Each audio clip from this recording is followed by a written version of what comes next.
porque o lado religioso diz que essa geração que está nascendo agora vai fazer um mundo melhor. Ao mesmo tempo, eu vejo que o ser humano está se autodestruindo. Essa inteligência artificial. Isso Eu tenho muito medo disso. Isso é um perigo, gente. Você botar a minha foto do seu corpo, isso é crime. A voz, as pessoas editam a voz. Então vão atribuir a você falas e atitudes que você não fez. Aquela novela, a última novela que a Globo apresentou, teve exemplo daquela menina. Sim. Isso acontece. Então Acontece. Você vai preso por uma coisa que você não fez. Porque algum engraçadinho botou teu rosto. Tua voz, teu rosto, tudo, né? Então eu acho que o mundo, o homem está se autodestruindo intelectualmente. Não sei se é intelectualmente. Eu acho. Eu acho intelectualmente. Eu acho que também. as pessoas estão usando o que poderia ser benéfico para coisas ruins, né? Sim, porque a sempre evolução tem o lado ruim das coisas. Ruim. E aí você pode optar, você né? vê o homem Mas estão fortalecendo mais o lado ruim. inventou a pólvora. Sim. A natureza deu a pólvora. Sim. E o homem criou a bomba. Sim. O Einstein formou o átomo, né? Exato. Fizeram uma bomba atômica. Exato. É muito triste, gente.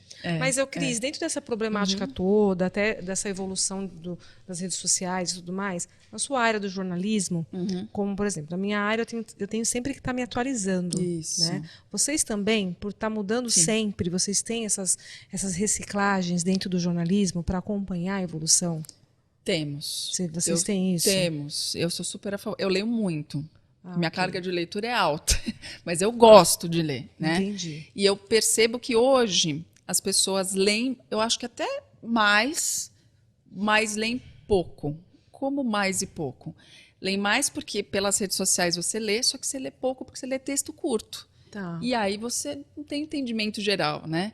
Então, assim, a leitura de livros, de textos acadêmicos, eu acho que são necessários, né? Mas as pessoas têm pressa hoje. Elas têm muita pressa. Muito raso, né? Não, vou ter que ler tudo. Não.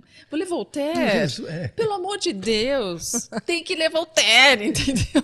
Porque é bom ler Voltaire, né? Então, precisa dessa reciclagem. Eu, no meio da pandemia, eu falei, gente, tá tudo errado com o mundo, eu preciso voltar a estudar. Eu sempre gostei de estudar. Preciso voltar a estudar. Falei, nossa, comecei a procurar, vou fazer pós, vou fazer isso, vou fazer aquilo e tal. E aí eu decidi voltar para a graduação. E hoje eu estou fazendo história. Que bacana. Então eu voltei a estudar. É Por isso que eu mesmo? estou falando, jogando umas coisas de história aqui. Mas assim, eu voltei por necessidade, por conhecimento mesmo, para abrir a cabeça, para conhecer novas pessoas. Então eu estudo com jovens hoje, maravilhosos. Mas você dá aula de... Não, agora eu tô de aluna, né? Tá na faculdade. Mas como tem os jovens que fazem, né? Eu sou a veterana da turma, né? Eu sou a tia. Mas eu tô amando, porque conhecer os meus professores, conhecer os alunos. Mas por que te deu essa coisa de história? Eu sempre gostei de história. Sempre gostei. E aí eu falei, eu preciso entender esse mundo que a gente está vivendo. Eu preciso entender de onde a gente veio, onde a gente está, como que a gente vai caminhar daqui para frente. Você não acha, falando de história, que o mundo é sempre a mesma coisa? A gente tem essa sensação que sempre, né? Porque existem várias maneiras de você olhar a história. Existe uma maneira mais clássica que é olhar linearmente, né? Então, começou aqui, passamos por isso e chegamos aqui. E existem outras maneiras de você ver a história, de entender por temáticas, porque a gente vê sempre pelos grandes acontecimentos, né? Mas existem outras histórias tão curiosas quanto os grandes acontecimentos que são muito importantes também. Personagens que foram apagados, que foram invisibilizados, né? Vou pegar um exemplo das mulheres, né? Então você vê que os grandes personagens da história geralmente são homens, né? Então quando você fala assim, fale um personagem da história, as pessoas vão dizer Napoleão, Cleópatra é outra mulher. É única, mesmo né? assim, porque... Exatamente, mas é uma das únicas. Então você fica se perguntando, mas onde estavam as mulheres quando estava acontecendo a Revolução Francesa? Por que não falam das mulheres? Mas elas estavam lá. E aí o trabalho do historiador é isso, é você ir lá atrás dos documentos e achar. Elas estão ali de alguma maneira. Às vezes elas não têm nome, elas não têm cara, mas elas estão ali. Tem vários povos também que são muito importantes para a nossa formação e que a gente não sabe nem que existiram, mas vai ter gente que vai atrás e vai descobrir. E aí tem algumas situações que não necessariamente são fatos históricos, mas é a maneira de pensar, que às vezes não se dá naquele período. Então você pega, você estava dizendo, por exemplo, da ditadura, né? Então desse período brasileiro. Aquela maneira de pensar, ela não começou no momento do golpe e terminou quando veio a abertura. Ela já vinha antes. Só que ela estava ali sendo construída, caso, né? Eu nasci na ditadura do Getúlio. Então. Você vê o azar que eu dei. Eu nasci... Getúlio Vargas, ditador. E como profissional, eu peguei a de 64. Mas que também foi importante culturalmente, porque foi uma fase em que vocês tinham ali que lutar bravamente para resistir. Então foi um período também de muita criatividade, né? Que vocês iam tendo que ir pelas arestas fazendo humor, principalmente humor, né? Que o humor sempre paga o preço, né? Então, se vai ali, como que eu posso fazer uma piada aqui sem ser preso? Como que eu posso fazer uma piada aqui sem chegar o censor aqui, né? Porque eu acho que tem isso também. É por isso que é importante a história. Essa geração que está chegando, eu vejo, estudando comigo, eles não têm dimensão do que foi a ditadura. Eles não têm dimensão do que era um censor pegar um texto e falar isso não pode, isso não pode, isso não pode, pronto. Isso aqui já não serve. Uma novela, um programa ser tirado do ar. A liberdade que a gente tem hoje não existia. Não existiria a rede social, por exemplo. Eu tive uma discussão. Olha, você está pensando assim porque você está lendo livro de jovens que não viveram o ouvir falar. E o teu avô viveu. Eu sei quem está no Opala Azul. Eu sei, não é fácil. Sim. Entendeu? E por que eu estou falando isso? Porque... Por conta da geração. Né? Por causa de geração. Uma Sim. coisa é você ler, outra coisa é você viver. Sem dúvida. Por isso que tem uma parte da história que chama história oral. Que Oral? Exato, que é levado em conta o que as pessoas estão falando sobre aquilo. Claro que você tem que juntar outros atributos ali, né? Então, o documento, né? Tudo isso. Mas a história oral é muito importante. E aí, os povos que mais sabem fazer isso são os indígenas. E é muito bonito você ver. Que legal essa faculdade, deve ser o máximo. É muito gostoso. Já chega, você já estuda demais. Não, eu já estou viajando. Que eu sei, é que médica, é que nem a gente não quer parar de estudar. Não, a gente está sempre estudando. Tem que estudar, né? É que eu não sei muita coisa, assim, eu nunca me atentei muito à história. A não ser a história daquilo que eu quero praticar. Então, quando eu escuto uma pessoa falando sobre a história, sobre alguns acontecimentos, é gostoso de ouvir, né? Porque você vai aprendendo. E é o que a nossa ancestralidade, talvez nosso antepassado, passou. Exato. Né? Por isso então que é importante. Você vê os povos indígenas, eles não têm museu físico que nem a gente. Existe um museu indígena aqui em São Paulo que é fantástico. Mas você não vai àquele museu para procurar peças. Não é peça. São histórias, são vivências. Isso é muito bonito. E a gente devia praticar mais isso, sabe? É ouvir o teu pai, o teu avô, né? É sentar, que as pessoas não fazem mais, por isso não se alimentam direito, por isso não tem mais paz, né? De espírito. Sentar numa mesa, de ouvir aquela história, guardar aquela história.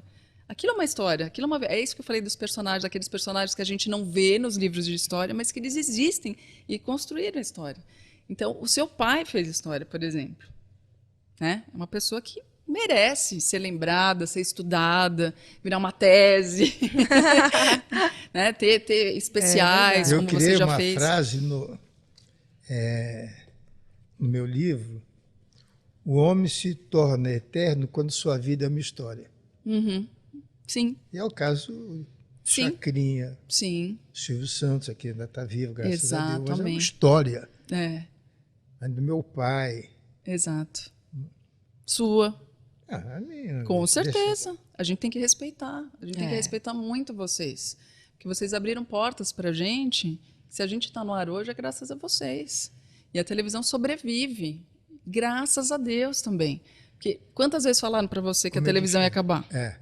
Como tá difícil O rádio ia segurar. acabar. O rádio tá Não aí. acaba nunca. Não acaba. Olha o que a gente tá fazendo aqui. Você É já mistura de achou? televisão com rádio. Olha que delícia, mesmo? não Você é? já achou alguma vez que o rádio ia acabar? O rádio, não. Você nunca achou Não, nunca. esse momento ia chegar? Porque o rádio está em qualquer lugar. Né? Está no empório, está na rua, está na barbearia. Você liga, eu, por exemplo, entro no carro, a coisa que eu faço também, é a ligar primeira o coisa, rádio. eu amo também. Amo. Sem querer fazer propaganda, o jornal da Jovem Pan, eu assistia quando eu acordava cedo, graças a Deus, eu não acordo mais. E o rádio é o meio de comunicação dos mais Sim. sérios e importantes que tem. Perpétuos, vamos dizer assim, Da né? mesma, perpétuo, da mesma. Sim. O que aconteceu é que mudou. Mudou. O rádio era informação, diversão, era música, era entrevista. Isso que nós estamos fazendo, meu pai fazia em 1944. Pois é. Pois é. Ele ia. Eu sou São Paulino por causa de um programa igual esse. Aham. Que ele tinha um programa que era no restaurante, Aham. um programa de rádio, não havia televisão em 45, 46. E ele foi depois. entrevistar o Joreca, que era diretor, era técnico do São Paulo. E eu sempre gostei de andar com meu pai, eu tinha 9 anos de idade. E ele fez o programa e eu fiquei sendo São Paulino nesse dia, no programa de que fazendo isso que nós estamos fazendo. Só que era ele sozinho. Aham. Você passou a admirar ali. A televisão nunca vai terminar. Também, Ela acho. vai perder o encanto assim, porque estão surgindo coisas melhores, a internet, e talvez um dia apareça a coisa mais...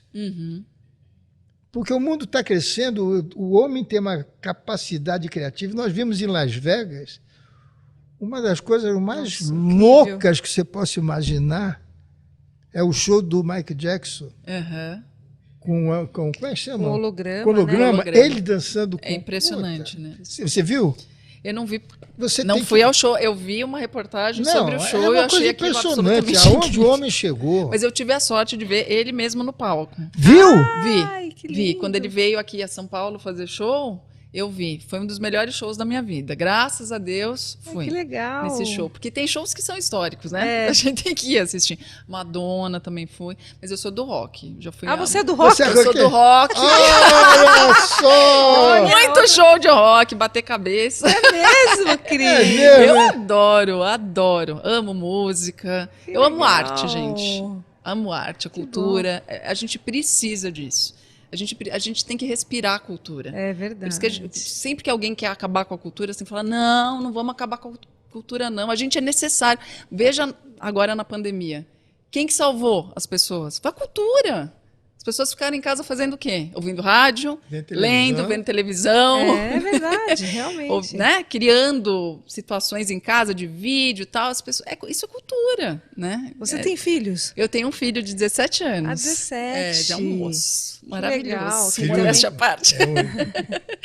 que vai ser jornalista também. Ah, é? Também, é? Também escolhi. Eu falei, você tem certeza? Tenho certeza. Então, tá... em casa, eu e meu marido somos jornalistas, né? Seu esposo também é jornalista. Também é. E aí ele quer fazer jornalismo esportivo. Bacana. Tá vendo? Palmeirense. Mais um palmeirense aí para dizer. Mais um palmeirense. Mas Tem tem que ser parceiro.